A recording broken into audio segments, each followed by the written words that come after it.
If you're ready to design your plushies and make them 3D, I'm going to show you how to do that today. This right here is a gusset, and I'm going to teach you how to use one of these today. Today, we're talking about what a gusset is, why you want one, and how to draft one yourself. And if you want to follow along and make this cute little whale with me, I've got the pattern over on the link down below so you can make one yourself.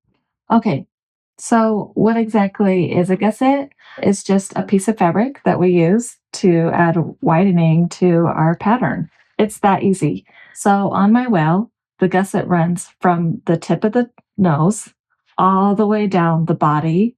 To simplify things, I even have it in the tail.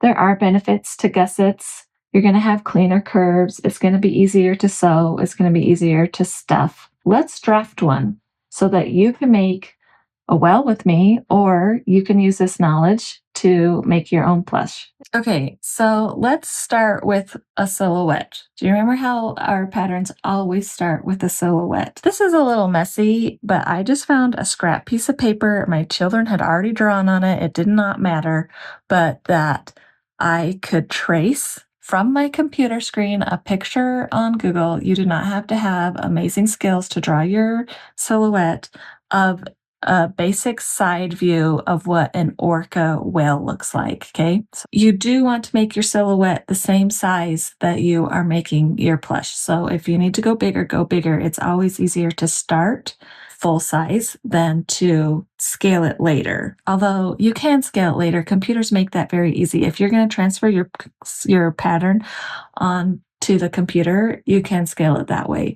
But for our purposes on this paper, starting with a full size representation of what you want your finished plush to look like is the easiest thing. So after I got my drawing on here, I'm going to keep this as a reference to make sure that when I'm done, my silhouette and my finished plush looks exactly the same, or as close as I can get it. Because with the method of the silhouette, that's our ultimate goal, is to use this as a reference and then make our plush represent this as closely as possible. Okay? So the next thing that we're going to do is, we love our freezer paper, right? So we're going to get a piece of freezer paper and we're just going to start with the body. But this is what our silhouette is going to look like. Once we have decided on our silhouette, we're going to make a copy that we can manipulate. The next step to this process is deciding how thick you want your plush.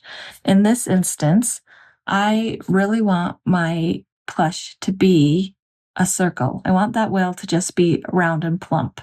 And so if you want your thickness to be circular rather than an oval, you have to do 3 times the original width of your silhouette. So our thickness has to be the same width as one side of our plush. In this instance, I know if I want my whale to be round when I'm done, the thickness needs to be a total of 2.5 inches. So I'm going to go along the whole whale and measure each of those amounts and then write it down, because if we're going to have it round the whole way, each measurement is going to change as it goes across. So let's do that.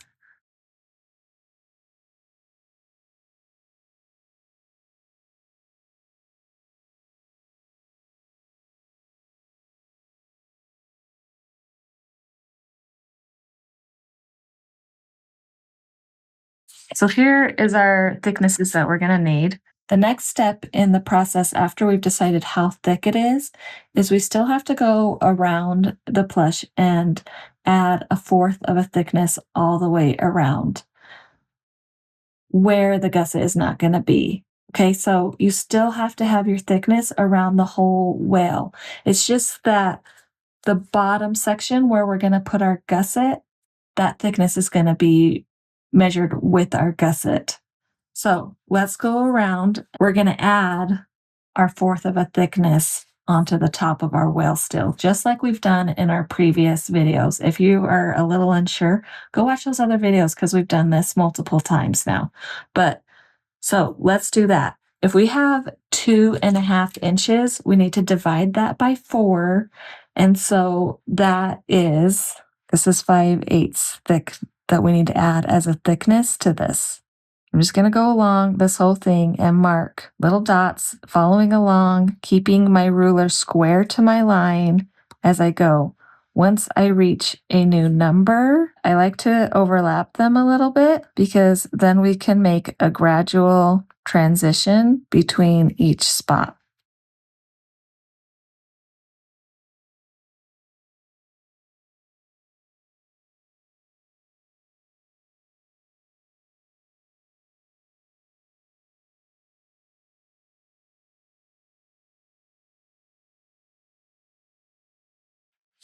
Okay, see how we just kind of blended between our dots to get those lengths? It's not an exact science, but it's close enough. And then this is where we're going to meet our gusset. So we need to have right corner right there. That's how we know how to connect it.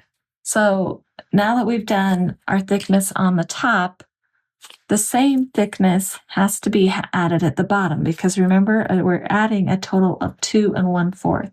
So between the two pattern pieces, we'll have added half of the needed width to the top.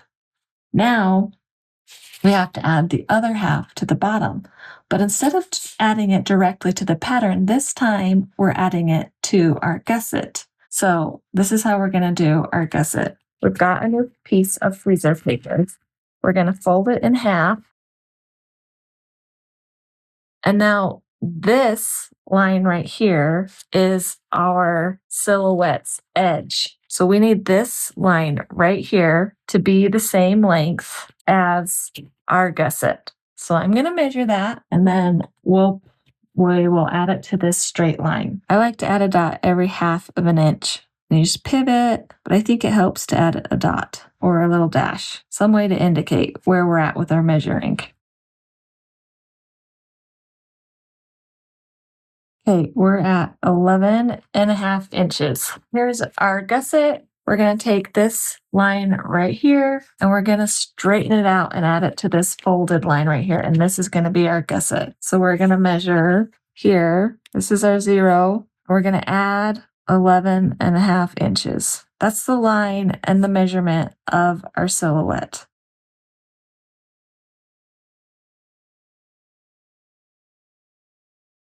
So our first line is going to start right here. We're going to go along and measure again and do the 1/4 of the thickness on this straight line instead of adding it onto the curve right here. And you're going to still do a 1/4 because when you open it up and it's on the fold, you're going to have the extra 1/2 of that thickness on your gusset. So I'm going to go do that.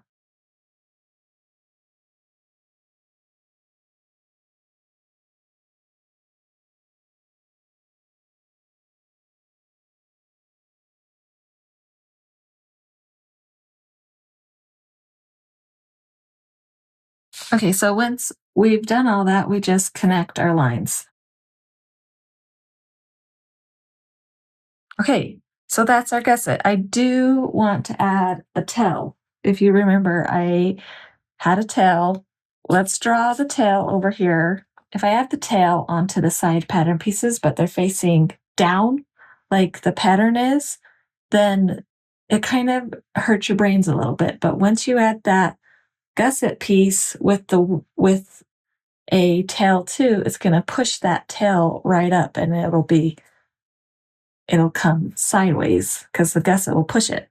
So we just have to add the tail onto the back of the whale. We kind of have a point in the center. And remember, we're going to have one on each side. So we only have to draw the one side, but it's going to come down like this is the shape of their tail. It's got this little, I'm going to add a little width there because then it'll sew better. But then it kind of comes down and it's straight across and then it curves in the middle. We don't want to add any thickness here, so we're just going to take this thickness that we have here and we're going to just blend it in right there. So when we sew this, and we're sewing these top two pattern pieces together, we'll come up and around, and then we'll have to stop sewing right here. because that's the point where it will open up and we'll connect it to the bottom piece. So there's our tail. We have to add the tail to our gusset. So here is our gusset. Let's make sure we round this because we want this to be rounded. Two more things to do. Two little nuances that you have to learn about with gussets. One is when you reach this little end, you don't get your full thickness when you have to gradually slope that gusset to get the shape that you need. So you have to add a little bit back into your pattern to account for that thickness that's lost at the edge of your gusset. And in this one, it's so little that you're just going to have to, like, this will have to just be a little rounded to add back into that thickness that you lost. Okay. Two, and this is a purely decorative choice, but this is what is considered a safe gusset. Okay. So a safe gusset is just the correct amount of thickness that you need for your measurements. But sometimes gussets are also used for decorative purposes. Like on this well. I want a little more belly showing in the front and up the side because I think that that is more appropriate for what an orca looks like. So I'm going to add some extra width to my gusset. I'm going to measure how much I want to remove from the body and then add that amount to the gusset. Now, when you do this, you do have to adjust your body pattern to compensate. You cannot break the thickness rule, but really, this is enough information for a whole nother video. So we'll talk about more later. For now, just know you can make this choice. We have two more things to do before we are actually done with this pattern. One, we haven't measured the top edge for thickness yet. Remember the match the line rule? This edge still has to equal the silhouette length, so I need to do that. If you need to have a little refresher of what that takes, then go watch our last video because I talk about it in depth there. I'm just going to hurry and do it here. We're not going to talk about it in this video. The second thing that we need to do is we have one more rule with gussets that we need to recognize, okay? Because see, this used to be our silhouette line. The bottom edge of the whale sat right on it. But now that we're adding a gusset, we're pushing the body up and away from that line. The gusset's fold line takes over.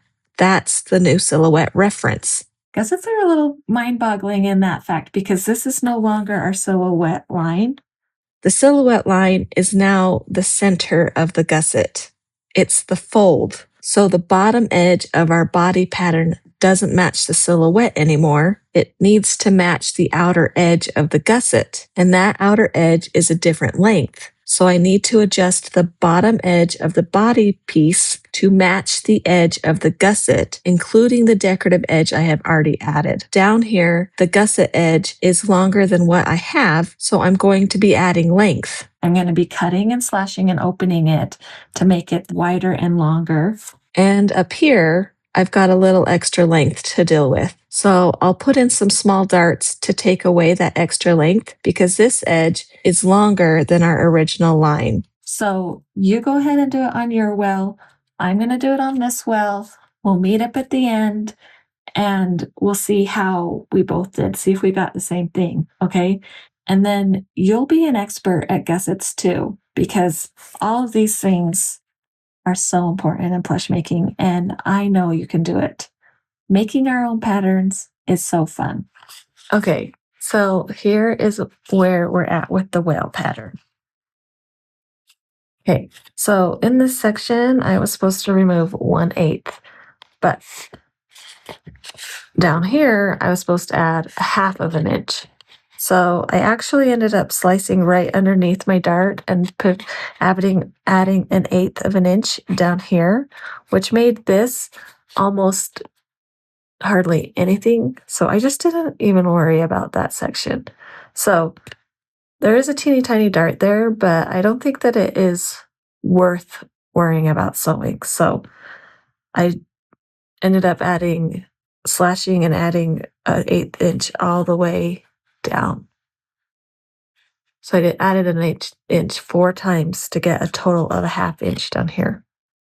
Then there's a 1/4 of an inch start here and a 1/4 of an inch start here, but I did the same thing and slashed right underneath this start, which closed this one up. So now it's about an 1/8 of an inch, but I added an 1/8 of an inch down here. So they kind of even themselves out, but I'll still sew a tiny dart there. And then I added another 1/8 of an inch right here, since this section in itself needed a total of a 1/4 of an inch. So that is my completed well pattern along with my gusset. I'm going to sew it up. We'll see how it works. And then I hope you try it too. Okay, so this is what it ended up. That pattern ends up looking like. Isn't that so cool? We've got this line here that is up higher than it would be normally. It would have normally have been here. This would have been our safe amount. So we added a little bit over a 1/2 inch on the side. And then look at how the tail turns out. I think it is so neat how that works. I didn't stuff the tail, but I did stuff the center right here. And then here is the bottom. Okay. And it just is, you can tell it's just the one piece. So you add one piece of fabric, one strip of fabric, and it really adds a ton of dimension from your pattern. And it only took one rendition of altering it following the rules that we know, and we got great results. So I think that this was a success. I'm going to sew it up one more time in Minky. I'm going to add the top fin so you can tell that it's actually an orca because those are very distinctive. And I'm going to add his side fin and we'll have a look at it after that. Thanks for following today. I love learning with you and let's do it again on the next one. See you guys later.